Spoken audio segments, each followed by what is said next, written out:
Surreal, we talked about it a lot this week. Everything feels exciting because I'm just having fun. Out there, you have a match point at 5-2, you blow three of them at 5-2, at 5-3, low 40, and I'm just sitting there and like we talked about, I was just like, all right, this is fun crowd, fun atmosphere. Life's pretty good. Even if I get broken, life's gonna go on. So I'm just gonna try and execute what I can, and can't lie, it was a pretty good feeling to get up 30-love and 40-love in that game, because you definitely don't want to be kind of digging out of the hole every service game. But credit to Donald, he kept playing aggressive even in those last kind of breaking moments. Sometimes when you're way ahead like that, guys kind of check out, and all you got to do is just really stay solid. And that was kind of my mentality at that 5-2 and 5-3 match points. I just didn't want to make a dumb error because I felt like I was way ahead, and that's usually when guys just kind of slap and kind of basically take high risk. And he did, but he made them. Excuse me, sorry. He made them, and sometimes it happens like that. But I know that with my service games, the way I serve, that I can take the racket out of guys' hands sometimes, and so that's what I try to do. And I think he only got really one clean hit on the ball at that last service game at 5-4. So I was just real fortunate to get through there. You talk about the surreal part of it. Just having been in some semifinals and not having made that last push. Yeah, if you look at my career, I hadn't made a semifinal in 2 years. Never made a final. I think I had 7 or 8 semifinals. This is my 8th, something like that. It's funny, you always talk about the first and second time kind of being you don't realize how the things can start to build up. I lost a really tight one to Marty Fish, 6th and the 3rd in LA on one of my first or second ones. And so,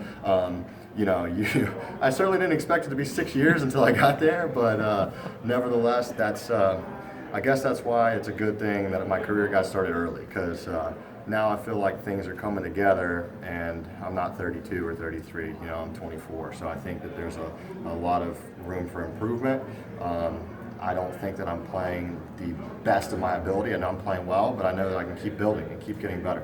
Projected also to be back in the top 50 since 2012, July, when you reached 43. What does that mean to you? That's huge. I remember the last, a few years really, I just kind of you're looking at the rankings and you see guys doing well, and day in and day out you check and you see where things are, and you're just like, God, it feels like it's forever away, and then you start getting things going, you start getting the momentum going, and like we talked about, I stopped looking at how many points it even was to get there, and all of a sudden just one match after another, play as hard as you can, and you find yourself with opportunities to keep moving.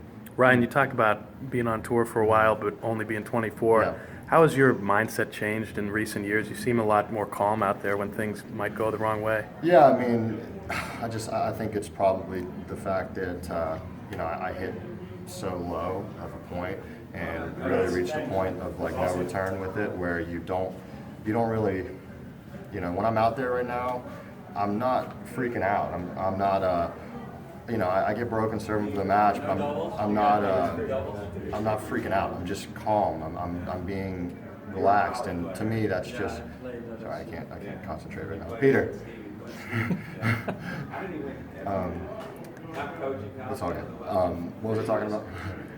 Staying calm out there. Yeah. So just staying calm. It's just it's all fun. I'm just having as much fun as I can when I'm walking to the courts, kind of getting ready for matches. I'm not nervous. I'm excited, and you have a little jitters here and there, but I'm not freaking out wondering if I'm going to go lay an egg. I'm just out there, keep telling myself I'm going to play as hard as I can today. We'll see where the chips fall. Do you think with all the success you're having, you can have actually bigger goals for the rest of the year? Yeah, you could definitely have bigger goals, but like I just talked about, one match at a time is the main goal. My number one goal for the year was to play every match with value and not have any sort of slippage where, even small moments where if I had gotten broken there serving for the match again and lose the second set, I regroup and I don't just give him a 3-0 lead in the third, So those little moments are where my commitment has just been as 100% and full on as possible.